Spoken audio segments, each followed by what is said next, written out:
Bienvenidos. Dos destacadísimos senadores en distintos partidos nos acompañan en el programa esta noche para analizar dos asuntos medulares de la coyuntura. Lo que está pasando en la Asamblea General de Naciones Unidas con el presidente Duque, con el presidente Trump, con el presidente Maduro, y lo que está pasando en Colombia, en el Congreso, con la aprobación del presupuesto nacional. Me da mucho gusto saludar al senador del Partido Verde, el doctor Iván Marulanda. Bienvenido, doctor Iván. Juan, un gusto estar aquí, gracias por la invitación. Saludo a tus televidentes y al senador Barguil. Y el senador Barguil es el expresidente del Partido Conservador, el senador David Barguil. Bienvenido, senador. Gracias, Juan, a usted por la invitación, al senador Marulanda y a los televidentes. Arranco por usted. ¿Cómo evalúa la participación del presidente Iván Duque en la Asamblea de Naciones Unidas? ¿Cómo nos fue? Bueno, el presidente Iván Duque yo creo que mostró un gran liderazgo. Yo creo que él llevar el tema de la demanda de Venezuela en la Corte Penal Internacional y lograr que varios países, no solo de Latinoamérica, porque Canadá incluso va a participar de eso, creo que le empieza a generar un gran liderazgo y pone en la agenda internacional el tema de Venezuela, no solo frente a la cosa de Maduro y de tratar de hacer esfuerzos para sacar a esa narcodictadura del poder, sino, óigase bien, Juan, frente a la solidaridad internacional que tiene que operar frente a los venezolanos y frente a Colombia, que hoy está recibiendo a 1 millón de venezolanos, que son 1 millón de ciudadanos que hay que darle salud, educación, oportunidades. Entonces yo creo que ese es un tema que había que poner en la agenda internacional y el presidente Duque lo está haciendo de manera acertada. ¿Cómo nos fue, senador Iván Marulanda? Juan, yo creo, a mi juicio, el tema de Venezuela está bien llevado hasta el punto de tramitar desde la diplomacia y desde las cortes internacionales el tema. Y por supuesto buscando la solidaridad internacional.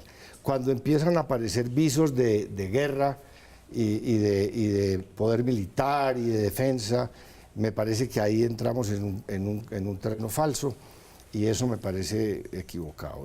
Y en otro aspecto, yo no comparto el sentimiento del presidente Duque de que él puede cambiar el tema de la coca en este gobierno y de que va a fumigar y que va a meter a la gente a la cárcel, porque eso no es viable, eso no es realista. El país tiene centenares de miles de personas viviendo de esto que no se van a dejar quitar el pan de la boca sin tener una alternativa de trabajo. Tomo las palabras del senador Marulanda para preguntarle a usted. ¿Usted comparte ese sentimiento del presidente Duque? Yo lo que creo más bien, para tocar el tema central, es quien nos tiene metido en esta agenda de drogas no es el presidente Duque. Quien nos tiene metidos en esta agenda de drogas nuevamente en la relación con los Estados Unidos son las 220.000 hectáreas de coca. Eso es una realidad que está allí, Juan. Y la coca, todos sabemos, no solo tiene invadidas las calles de Colombia y los colegios, se ha dado un aumento del consumo interno, sino que alimenta y es el combustible del conflicto, de todos los actores, de todas las estructuras criminales de derecha, de izquierda, donde usted la quiera ver. Tenemos ya hoy a carteles mexicanos en territorio nacional y por supuesto no podemos ponernos una venda ante esa realidad y tenemos que plantear un mecanismo efectivo de erradicación de cultivos ilícitos, que es el combustible del conflicto en Colombia, y creo que en ese sentido el presidente está actuando de manera consecuente. Ahora tomo las palabras del senador Barguil. ¿Ese mecanismo efectivo frente a los cultivos ilícitos, usted cree que puede aplicarse? No, Juan, no. Pues lo van a aplicar, pero no va a dar resultado. En estos términos realistas. Es la misma política que se ha ensayado durante muchos años. Y como ha fracasado, pues va a seguir fracasando. Los que conocemos allá el territorio, los que sabemos esos campesinos cómo viven y cómo es toda esa trama del narcotráfico, del microtráfico, porque hemos vivido en ese mundo perverso y lo hemos tratado de combatir, sabemos que eso no es así tan fácil. Aquí hay que hacer una ruptura con esa vieja política, hay que pensar caminos nuevos. Hay muchos líderes en el mundo que están ya trabajando en ese camino. El presidente Duque, que es un hombre muy joven y además es el presidente de Colombia, tiene todo el poder y la facultad de hacer esa ruptura, pero no la quiere hacer. Y yo creo que ahí va a tener él un gran fracaso y el país también. Le pregunto por Venezuela. El gobierno de Estados Unidos habla mucho de los temas militares, incluso el presidente Trump invita a militares disidentes en Venezuela a que den un golpe y el presidente Duque ha dicho la salida de Venezuela no debe pasar por lo militar. ¿Usted qué opina? Déjeme hacerle un comentario final frente al tema de cultivos ilícitos, Juan. Bienvenida a la discusión de un cambio de paradigma que involucre a todos los actores y que no solo nos deje la responsabilidad a nosotros. Pero aquí seamos pragmáticos y realistas. Mientras ese cambio de paradigma se da, nosotros no podemos dejar de actuar. Y el fracaso lo impuso fue la política del anterior gobierno, que nos llevó a triplicar el área cultivada de coca, que hablaba de ese nuevo paradigma, que hablaba de un nuevo lenguaje, que hablaba de una corresponsabilidad de los distintos actores, y mire eso dónde nos condujo, a triplicar el área cultivada de coca. Y ahora conecto con su pregunta. Mire, tenemos que ser absolutamente cuidadosos, todos aquí, que sentimos como propia la tragedia que vive el pueblo venezolano. Yo he estado en 2 oportunidades, en alguna con el expresidente Pastrana, en una de estas elecciones. Es decir, lo que a uno le cuentan es poco con lo que se está viviendo allá, Juan. Y nosotros tenemos que ser solidarios con un pueblo que fue solidario históricamente con los colombianos. Allá la cifra llegó a 5 millones de connacionales viviendo en Venezuela. Pero claro que una confrontación bélica, después de Venezuela, el mayor afectado sería Colombia. Es decir, eso no puede pasarse por la cabeza de nadie. Yo creo que ese es un escenario que a nosotros, a los colombianos, al interés nacional, con una frontera como la que compartimos, sería trágico.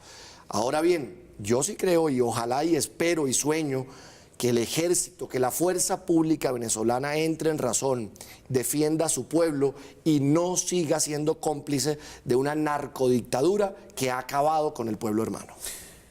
Hoy fue el discurso del presidente Duque en Naciones Unidas, ayer habló Donald Trump, está Maduro. Mike Pence, el vicepresidente de Estados Unidos, le advirtió a Venezuela que si se mete con Colombia se encuentra con Estados Unidos. ¿Cómo analiza usted el tema de Venezuela?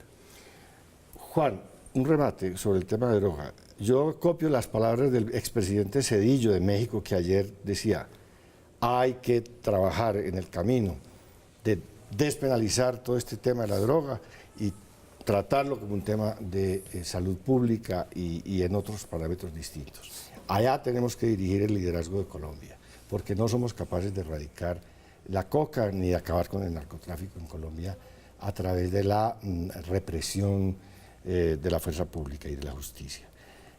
El tema de Venezuela, Juan, yo estoy de acuerdo en que es una tragedia para Colombia, es una tragedia para los venezolanos y que los venezolanos tienen que resolver esto desde el punto de vista político. Nosotros tenemos que resolver el problema de los migrantes y en eso tenemos que buscar la solidaridad internacional y hacer una presión internacional muy poderosa como la está haciendo el presidente ante la justicia penal internacional para ver la manera de que haya una reacción dentro del propio Venezuela y cambien esa situación política. Ellos mismos, que son los que tienen y están llamados a resolver su problema.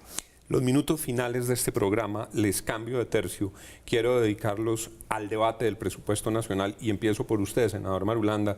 Usted y un grupo de parlamentarios que se ha declarado en la oposición presentaron una proposición muy dura, diciendo: en este escenario, comillas, sin mermelada, se están repitiendo los vicios del escenario con mermelada. Es decir, no se reúnen en el Congreso, sino en el Ministerio de Hacienda. Hay unas partidas que no se conocía de dónde procedían y los han sorprendido. Eso a grandes rasgos decía su proposición.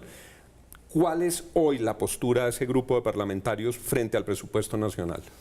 Es la misma, Juan. Nosotros y esto se lo digo con mucho respeto y cariño al senador Barguil y a todos los senadores jóvenes, a los políticos jóvenes. Hay que cambiar los rituales de la política colombiana. Para nosotros poder tener una democracia, las cosas tienen que hacerse de una manera transparente. Al Congreso no le va a salvar su imagen de corrupción si sigue reuniéndose en el Ministerio de Hacienda al escondido para repartir las cifras del presupuesto, que es lo que está ocurriendo. Yo estoy alarmado de ver no solamente el secretismo, el secretismo en el que se genera todo ese proceso allá dentro del Ministerio de Hacienda, cuando debía ser en el Capitolio, donde está la soberanía del poder legislativo, que además es un tema de la responsabilidad del poder legislativo. No puede ir allá en una condición subalterna, indigna, a que lo traten mal, a que lo encierren en un cuarto y le pasen las cifras en el orden que les dé la gana, que las están cambiando permanentemente, no entregan las cifras no solamente a tiempo, sino completas. Eso es un caos que se presta para la corrupción. Yo pensaba cada rato, hay un juego tramposo en las calles que se llama ¿Dónde está la bolita? Y yo estaba permanentemente viendo esto que pasaba y yo decía, ¿dónde está la bolita? ¿Qué es lo que está pasando aquí? Por falta de transparencia. Ahora, la posición de nosotros es, primero, hay que rescatar para la democracia el trámite completo de los temas del presupuesto al Congreso, a la luz pública, de una manera transparente. Y segundo, mientras ese presupuesto sea un presupuesto para el gasto militar y no tenga consideración por la ciencia, la cultura, la educación, el medio ambiente, el deporte, nosotros no estamos allí apoyando esos números, porque nos parece que son en contra del interés nacional, en contra de la realidad social y en contra de lo que nosotros pensamos del país y de la política. Alcanzo a hacerle la pregunta final sobre esto. 3 temas. ¿Dónde está la bolita? Segundo, las acusaciones de secretismo y partidas desconocidas tramitadas en el Ministerio de Hacienda y no en el Capitolio. Y 3, las prioridades del presupuesto. ¿Por qué no ciencia, medio ambiente, lo que acaba de mencionar el senador Marulanda? Los 3 temas, senador. Lo primero, Vargas. creo que cabe una importantísima aclaración. Creo que a lo que hace referencia el senador Marulanda es al trámite de la ponencia que se ha hecho. Eso, digamos, es responsabilidad de los ponentes. Yo no he participado de ese proceso porque no fui designado ponente del presupuesto y creo que es una discusión legítima. Es decir, usted lo sabe bien, Juan, cuando se dan todas estas ponencias de proyectos de esa importancia, la pregunta es, ¿allí el Congreso debería tener un papel más activo? Yo también creo que sí. Creo que además es la responsabilidad constitucional que tiene esta rama del poder público frente a esos temas. Pero al final, Juan, lo importante es qué es lo que se aprueba, para dónde vamos y cuál es la orientación de ese presupuesto. Y déjeme darle una noticia que me parece más importante porque es un tema que surgió el día de hoy en la Comisión Tercera. El día de hoy yo planteé un debate, que espero senador Marulanda me acompañe, frente al tema de la regla fiscal. Porque claro que hay muchas necesidades, Juan, no solo de la política social, que allí hay que hacer los mayores esfuerzos, sino de distintos sectores que demandan recursos. Y usted sabe bien que la estrechez de recursos impide que se puedan poner en marcha muchas políticas que le mejoren la calidad de vida a los ciudadanos. Hoy dijimos que vamos a llevar a debate de control político el tema de la regla fiscal al Consejo o Comité Consultivo de la Regla Fiscal, con miras a ampliar y a darle mayor margen al gobierno actual. Y óigame, una de las principales justificaciones, para que no... Perdónenme un instante, para nuestros televidentes, la regla fiscal impone unas restricciones de endeudamiento, impone unas restricciones de gasto y el gobierno del presidente Duque lo recibe al tope, entonces no puede endeudarse más ni gastar más porque está en vigencia la regla fiscal. La regla dice que cuáles son los límites de ese déficit estructural que se puede tener en materia de gasto del presupuesto. Es el 2.4 del PIB. Sí, digamos va avanzando y al 2022 la idea es que sea el 1, estamos en 3.1, entonces, ¿qué hemos dicho?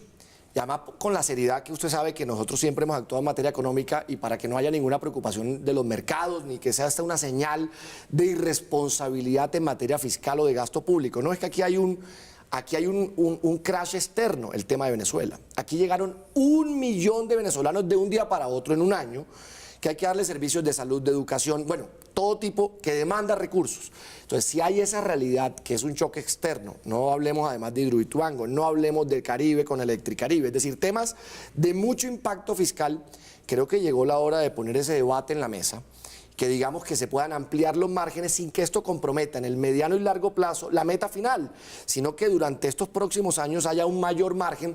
Muy probablemente, si mejoran los precios de petróleo, recibiremos más ingresos y el ajuste podrá darse posteriormente, pero que ahora el gobierno tenga ese margen, pueda haber un mayor gasto y podamos reivindicar sectores que, claro, necesitan más recursos, Juan, y que además el propio gobierno pueda sacar adelante su programa de gobierno.